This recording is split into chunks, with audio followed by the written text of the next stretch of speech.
O título de hoje é A Jornada da Vida de Abraão. Número 6 é acerca de Moriá. Ainda que Morias não é o lugar em que Abraão viveu, deveríamos sair de Beersheba a Hebron, porque foi o lugar em que foi morar. Foi lá onde a sua esposa Sara morreu e a sepultou, e eventualmente ele morreu, foi sepultado ali, na cova de Macpela, em Hebron. Mas preciso falar de Moriá hoje. A razão é porque foi lá onde o grandioso teste de Abraão aconteceu. O teste aconteceu no Monte Moriá. E vamos aprender muito de Abraão aqui. Antes de avançarmos, deixa-me resumir a vida de Abraão. A vida de Abraão poderia ser resumida numa tabela. Colocar o ponto de partida com ano zero e ele morre com 175 anos. Então, poderíamos colocar uma divisão aqui a partir dos 75 anos, onde ele entra em Canaã. De 75 a 175 são 100 anos em que ele vive a sua vida em Canaã, a terra prometida. No ano 100, o seu filho prometido Isaac nasce. Os 75 anos, a partir dos seus 100 anos até 175 anos, são 75 anos. Ele vive com seu filho Isaac. Os primeiros 75 anos com quem viveu com o seu pai Terá. Por 25 anos ele esteve esperando a promessa de Deus que se cumprisse. E a promessa de que ele teria um filho através do qual ele teria muitos descendentes. Estes 25 anos foi o período em que ele esperou pelo cumprimento da promessa. Também em que queria me focar aqui, quando ele tinha 84 anos de idade. Em Gênesis capítulo 15, versículo 6. Foi aí que Abraão creu na promessa de Deus. Deus veio até ele e disse que terá muitos descendentes como o número das estrelas do céu. E a Bíblia diz que Abraão creu em Deus e Deus creditou isso como justiça para ele. Tinha 84 anos de idade, na terminologia teológica de hoje, foi justificado pela fé. Podemos dizer que foi aqui quando ele aceitou a Cristo e ele foi salvo. Foi aqui em que ele nasceu de novo. E assim foi justificado pela fé. Talvez quando tinha os 50 anos, saíram de Ur dos Caldeus, foram a Arã. Talvez diríamos que todo esse tempo ele ia à igreja. Naquela idade dos 50 anos, ele ouviu o chamado de Deus e saiu do mundo. Foi à igreja, ou começou a participar na igreja. Mas foi completamente justificado pela fé quando tinha 84 anos de idade. Foi aí que Deus reconheceu que você creu em mim. Mas esse não era o fim, era o começo de sua vida de fé. E esta fé se completa no teste do Monte Moriá. Abraão já tinha 125 ou 136 anos de idade quando subiu ao Monte Moriá para oferecer o seu filho Isaac. Isaac era adulto o suficiente para carregar o peso e subir no Monte Moriá. Deveria estar no pico da juventude. Aqui onde a palavra diz que ele foi justificado pelas obras. O que isso significa que a sua fé foi aperfeiçoada. A sua fé foi aperfeiçoada. Vamos voltar para Tiago capítulo 2, versículo 21 a versículo 23. Tiago capítulo 2, versículo 21 a 23 diz: Porventura Abraão, o nosso pai, não foi justificado pelas obras quando ofereceu sobre o altar o seu filho Isaac, bem vês que a fé cooperou com as suas obras e que pelas obras a fé foi aperfeiçoada.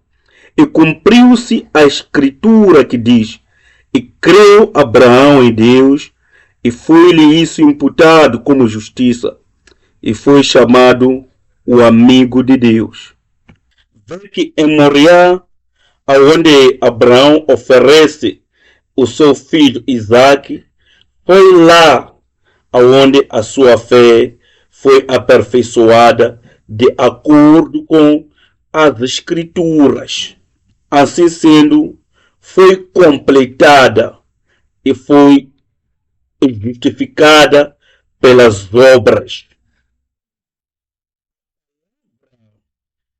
Aperfeiçoada aqui em grego é teleo.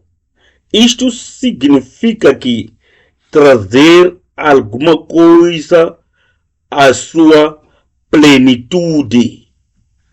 Podemos dizer, em termos simples, a sua conclusão, perfeita conclusão ou seu fim. Podemos dizer que esta fé que fora iniciada quando ele tinha 84 anos de idade, foi completada, ou seja, aperfeiçoada quando ele tinha entre 125 e 136 anos de idade, quando deu o seu filho Isaac. Através desse ato, ele provou a nós, provou a todos, provou a Deus que ele acreditava em Deus e que ele verdadeiramente tinha o temor de Deus. É isso que Deus diz. Em Gênesis capítulo 22, versículo 12, exatamente no momento em que Abraão levantava a faca para matar o seu filho Isaac, ouviu-se a voz que dizia: Abraão, Abraão, pare, não toque. E a palavra continua aqui no versículo 12: agora eu sei que você tem o meu temor. Deus reconhece que Abraão tinha a verdadeira fé. Diz que agora eu sei que você teme a mim. Isto é o que acontece aqui no Monte Moriá. Em outras palavras, o Monte Moriá simboliza o pico da fé de Abraão, o ponto mais alto da fé abraâmica. É lá que todos queremos chegar. O pico da fé de Abraão. Este é o nosso alvo espiritual. Não queremos ir ao Monte Moriá, mas queremos chegar a esse nível de fé. Chegar até lá. Primeiro, precisamos olhar para Abraão no Monte Moriá. De nós aqui cremos em Jesus Cristo. E dessa forma, já fomos justificados pela fé. Demos o primeiro passo, mas agora queremos chegar no nível de fé de Abraão. Queremos chegar ao Monte Moriá espiritual. Queremos o nível da fé de Abraão. E isso acontece em Moriá. Então, que tipo de fé tinha Abraão? Que Deus tem a dizer, como lemos em Gênesis capítulo 22, versículo 12, Deus diz: agora eu sei que você teme a mim. E isso de temor a Deus, o que significa?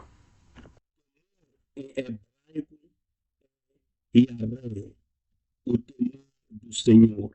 Esta palavra poderia significar muita coisa. Poderia significar o terror, que é o medo que você está sentindo verdadeiramente, o medo. Poderia referir-se à reverência, respeito. Poderia referir-se à adoração.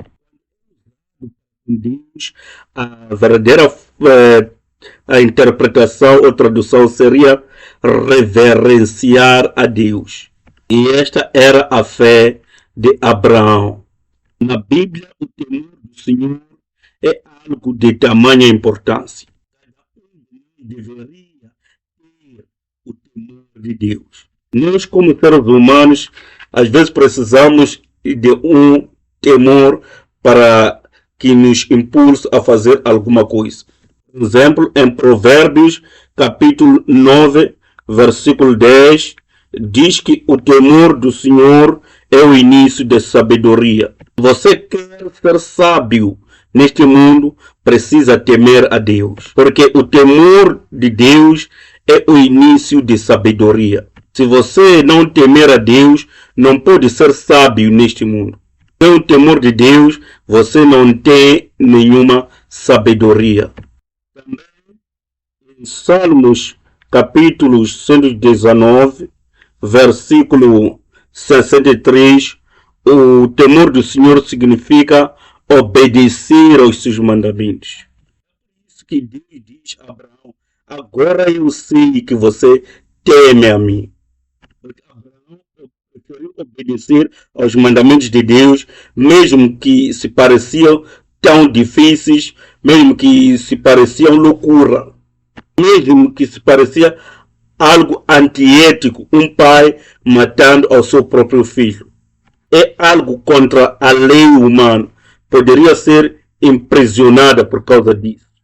Mesmo assim, arriscou a sua vida fazendo.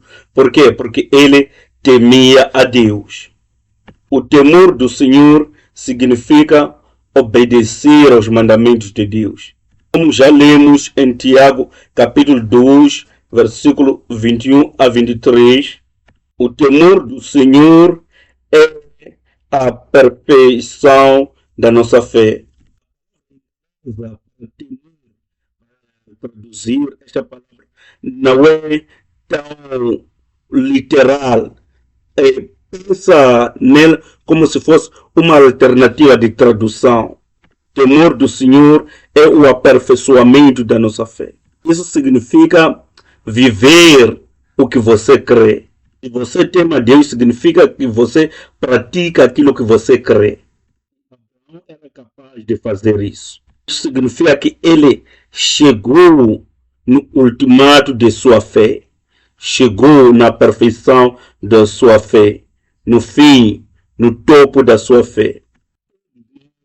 Devemos chegar lá. Por exemplo, Adão foi incapaz de chegar no objeto de sua fé ou no alvo de sua fé. Ele fracassou no meio desse processo.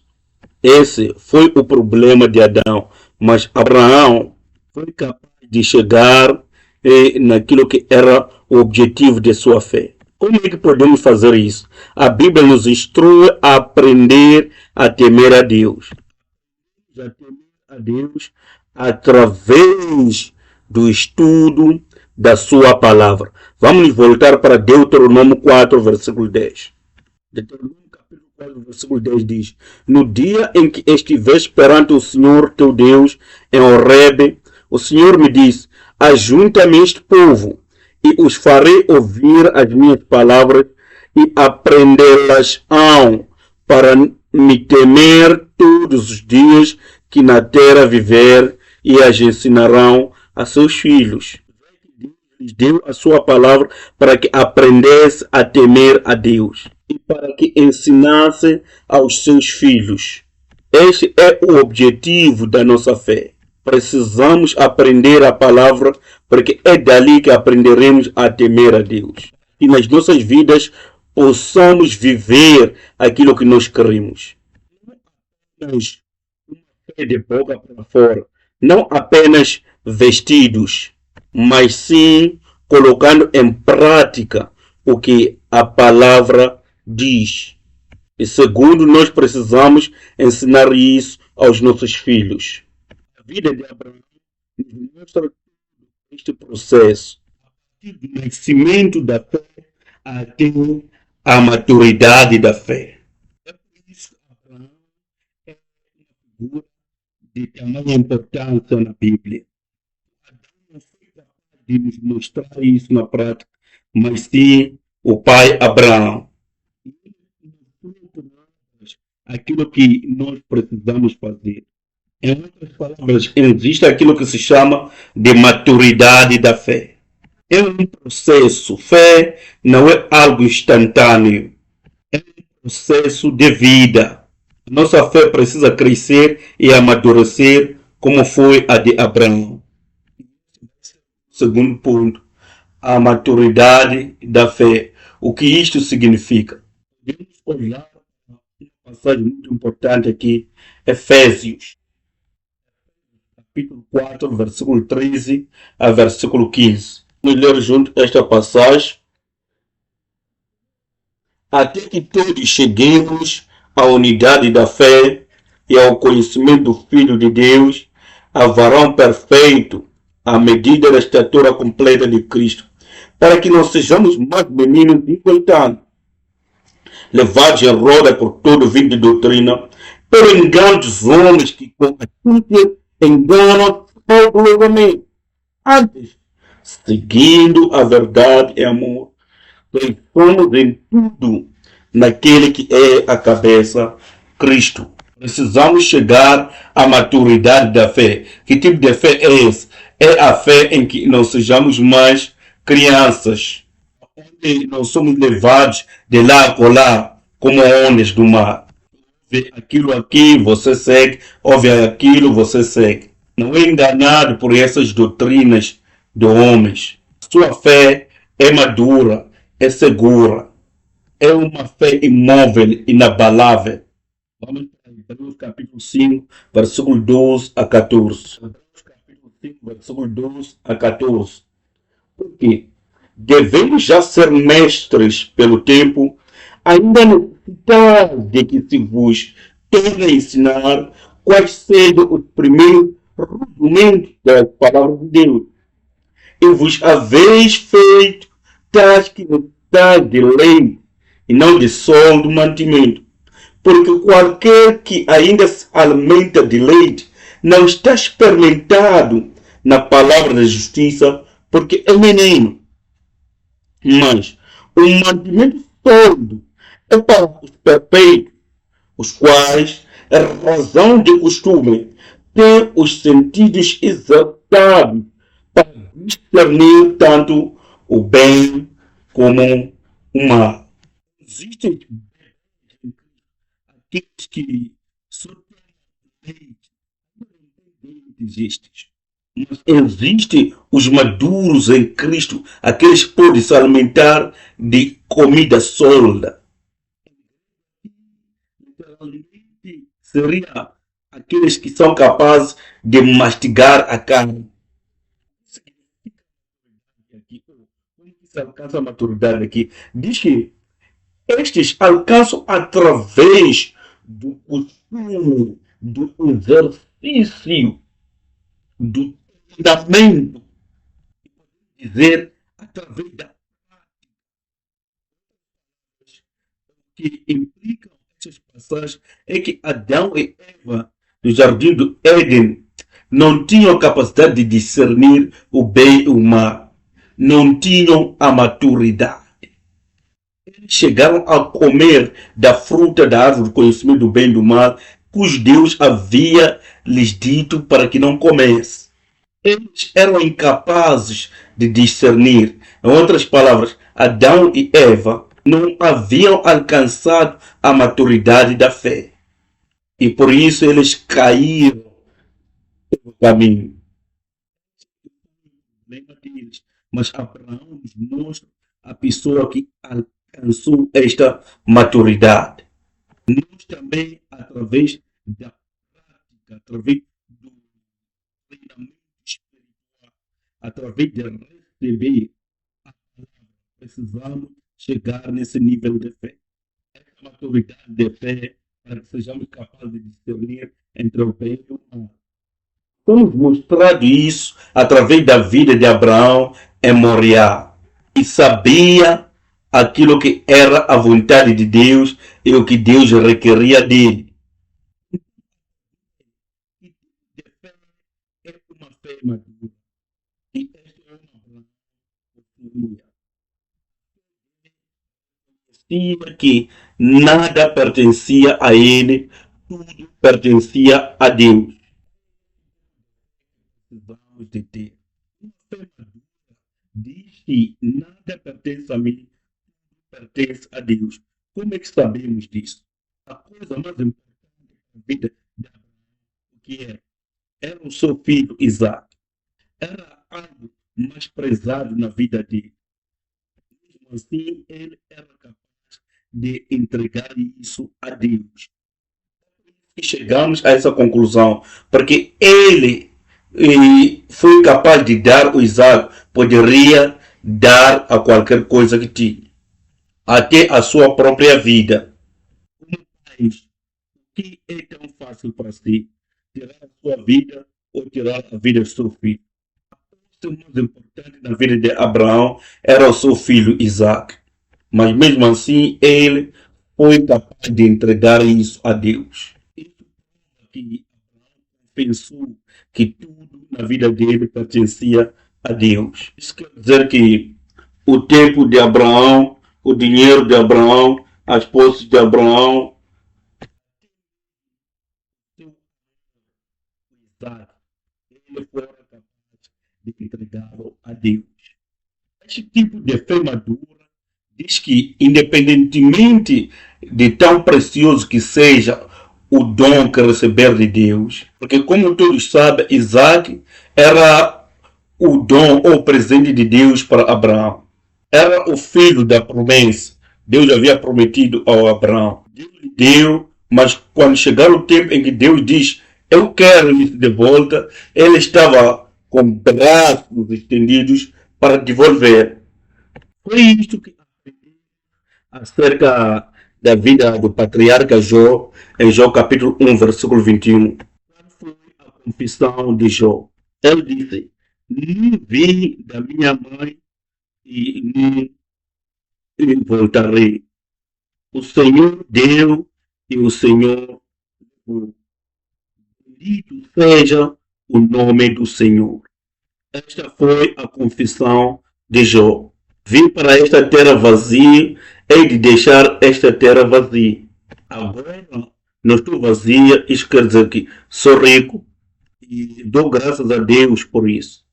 Deus que nos deu e ele pode levar a qualquer tempo que precisar. Pertence a Deus. Em Jó capítulo 13, versículo 15, mais uma vez Jó diz, ainda que ele tenha me machucado, eu terei a minha esperança nele. Em outras palavras, está dizendo, ainda que me mate, eu manterei a minha esperança e fé em Deus. Daniel capítulo 3, versículo 17 a 18, os três amigos de Daniel diante do rei Nabucodonosor. O rei diz que se vocês não se ajoelhar diante dessa imagem, eu vos meterei na fornalha de fogo. Diz, agora vocês se prostrarão ao meu ídolo. Ele diz, não. Isso não pode acontecer. Porque o nosso Deus é forte do que o seu Deus. Mesmo que nos meta na fornalha, o nosso Deus vai nos salvar. E no versículo 18 diz, mesmo que ele não nos salve, saiba, ó rei, que não vamos adorar aos ídolos. Mesmo que Deus não me cure desta enfermidade, mesmo que Deus não me abençoe, mesmo que Deus não me ajude, eu manterei a minha fé em Jesus Cristo. Não vou aceitar adorar os ídolos. Esta é a confissão dos três amigos de Daniel. Isto é maravilhoso. É este tipo de fé que cada um de nós deve ter. Este tipo de fé diz que não importa os resultados, mas eu manterei a minha fé. Este tipo de fé não é condicional. Não tem nada a ver com as bênçãos ou não, com a resposta de oração ou não. É uma fé inabalável. Se Deus me abençoar e eu enriquecer, irei lhe adorar. Senão, eu não vou adorar a Deus. Não importa os resultados, a fé, esta é inabalável. A minha fé permanece, seja no tempo, nos tempos altos ou baixos, ou no tempo das vacas gordas ou magras. Esta fé é uma fé madura. Jesus ora no jardim de Getsemane, diz que não a minha vontade, mas a tua vontade seja feita. E qual era a vontade do Pai? Que o Filho morresse na cruz. Ele estava confessando: se eu preciso morrer e esta é a tua vontade, eu alegremente me submeto à morte. Estes são alguns dos exemplos da fé madura. A fé madura nos ensina que as suas obras, as suas ações, a sua conduta, o seu comportamento revela a sua verdadeira fé. Eu sou cristão, nasci de novo, um homem que ama Jesus. As suas ações, o seu estilo de vida, o que você faz, é que dizem o que você crê. Você pode dizer eu creio, mas se olharmos para as tuas ações, poderemos termos a certeza de que o que você diz é verdade ou não. As ações de Abraão sobre o Monte Moriá, e, quer dizer, combinaram com a confissão dele de fé. Eu também me incluo. Nem sempre que as nossas ações combinam com aquilo que é a nossa fé. E o processo de chegar a esse estágio é chamado de a vida de fé. É aquilo que estamos a fazer agora. Segundo, a fé madura diz que não importa onde nos leva, nós seguiremos. Não importa onde Deus nos leva, nós seguiremos. Deus estava levando em Gênesis capítulo 22, versículo 1. Deus estava o levando para matar o seu filho no Monte Moriá. Mas o que fez Abraão? Seguiu a Deus. E Abraão esse sacrifício como se fosse de alegria. E a Bíblia diz que no dia seguinte de matar, saiu. Então, o importante é que levou a distância de 3 dias para chegar lá. Foi uma jornada de 3 dias. Imagina 3 dias a caminhar com o seu filho, sabendo que eu vou matar o meu filho. Que tipo de batalha terá ocorrido dentro da mente dele? Será que é Deus esse ou é Satanás? Será que não estou a enlouquecer imaginando coisas? 3 dias inteiros essa batalha ocorrer na mente. Ele andou esses 3 dias e obedeceu. É por isso que a fé de Abraão é tão significante. É por isso que os 3 dias na Bíblia são de tamanha importância. Por exemplo, se olhar para Êxodo capítulo 5, versículo 3, Moisés pede ao faraó do Egito: deixa-nos caminhar 3 dias no deserto para sacrificarmos ao nosso Deus. Moisés está pensando: se pode me deixar andar 3 dias, eu posso escapar completamente de faraó. Moisés 3 dias era o tempo necessário para escapar às garras de Satanás. Completamente. Porque o faraó simboliza Satanás ou o anticristo.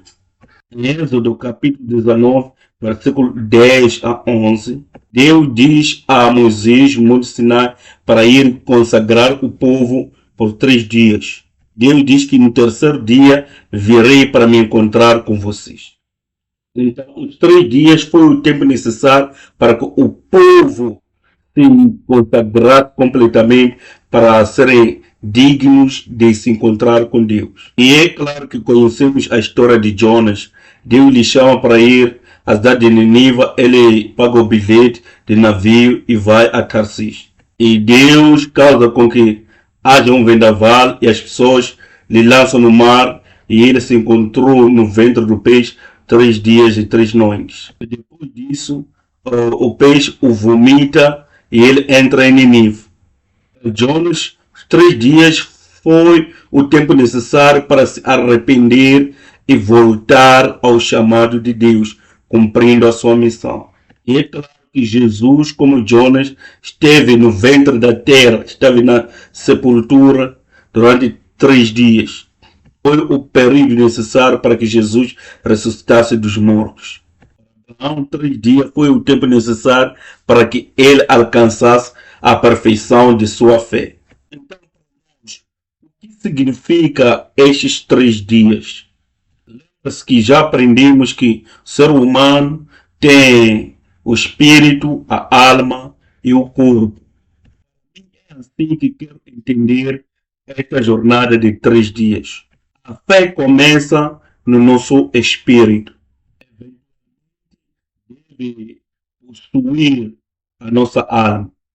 Compreende o pensamento, as escolhas, as emoções, os sentimentos. A fé começa no espírito e deve possuir a nossa alma. Finalmente, com os nossos corpos, devemos pôr em ações aquilo que nós cremos. Isso significa viver na prática aquilo que nós cremos. Existem 3 estágios. É assim que eu quero compreender esses 3 dias de jornada de Abraão. Quando pela primeira vez ouvimos de Cristo, cremos nele através do nosso espírito. E daí o nosso espírito foi salvo.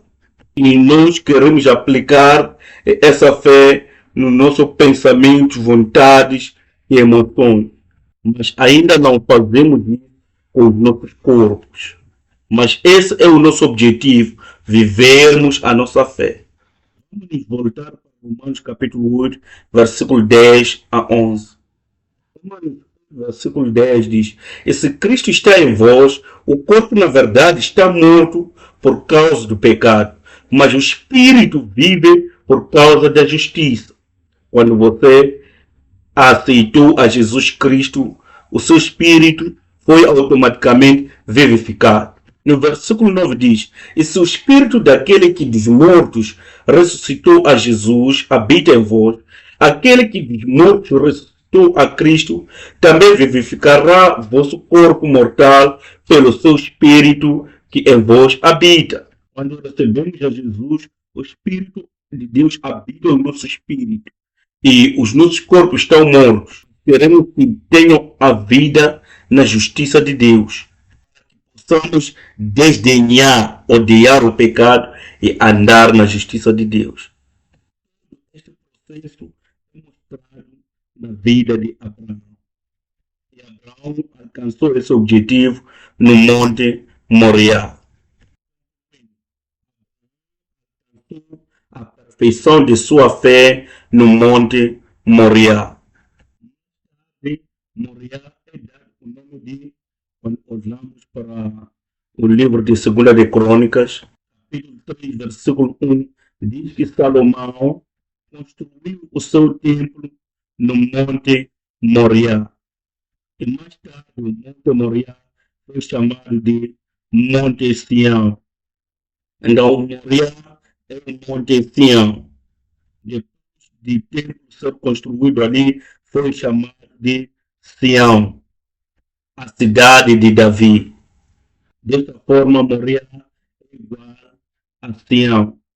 É interessante que, no final dos tempos, os crentes chegarão ao pico de sua fé e estão onde, quando olhamos para Apocalipse, capítulo 14, versículo 1, diz que estão de pé no Monte Sião, com o Cordeiro Jesus Cristo.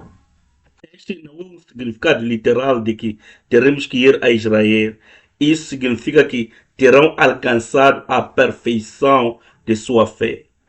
Quem são essas pessoas? São aqueles que foram selados com o selo do Cordeiro.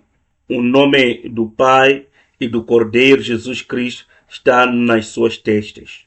Eles entraram pela tribulação e saíram com a sua fé intacta. São estes os verdadeiros descendentes de Abraão. Precisamos chegar até o Monte Sião espiritualmente. Precisamos chegar a esse nível. Gostaria de terminar lendo Apocalipse capítulo 14, versículo 1 a 5. Apocalipse 14, versículo 1 a 5. Eu olhei, e eis que estava o Cordeiro sobre o Monte Sião, e com ele 144.000, que em sua testa tinham escrito o nome dele e o de seu pai. E ouvi uma voz do céu como a voz de muitas águas, e como a voz de um grande trovão, e uma voz de arpistas que tocavam com a sua harpa, e cantavam como um cântico novo diante do trono, e diante dos quatro anciãos e dos anciãos. E ninguém podia aprender aquele cântico, senão os 144.000 que foram comprados da terra. E estes são os que não estão contaminados com mulheres, porque são virgens. Estes são os que seguem o Cordeiro para onde quer que vá. Estes são os que dentre os homens foram comprados como premissas para Deus e para o Cordeiro. E na sua boca não se achou engano, porque são irrepreensíveis diante do trono de Deus. Amém. Este é o nosso objetivo. É aqui que queremos chegar. Foi aqui que Abraão chegou no Monte Moriá. E nós, como descendentes de Abraão, se nós perseverarmos, Deus nos levará até lá. Se nós desistirmos de Deus, nós voltarmos as costas a Deus, a verdade será de que nunca chegaremos lá. Não podemos chegar lá por nós mesmos, mas Deus pode nos levar até lá. Não importa o quão difícil as coisas serem, Deus nos levará até lá. Nós cremos nisso, né? É isso que precisamos fazer. Nós precisamos perseverar até lá. Vamos orar. Amado Papai, te agradecemos por causa desta graça sobre nós, porque o Senhor nos chamou e nos reconheceu como verdadeiros descendentes de Abraão. Assim como o nosso antepassado Abraão, ajuda-nos a chegar ao pico da nossa fé. Lá no Monte Sião, pedimos que o Teu Espírito Santo possa nos guiar para nunca nos desesperarmos e nem desistirmos da caminhada, mas que possamos perseverar até o fim para que possamos alcançar o objetivo que traçou diante de nós. Cremos que é o Senhor e a sua graça que está nos levando, porque não podemos chegar por nós mesmos. Oro para que o Teu Espírito possa nos ajudar a perseverar quaisquer tipo de tempestade, dificuldades e batalhas que possam surgir durante a jornada, para que não possamos nos desviar da caminhada, mas que possamos nos apegar à nossa fé até o fim. Oramos e agradecemos tudo em nome de Jesus. Amém.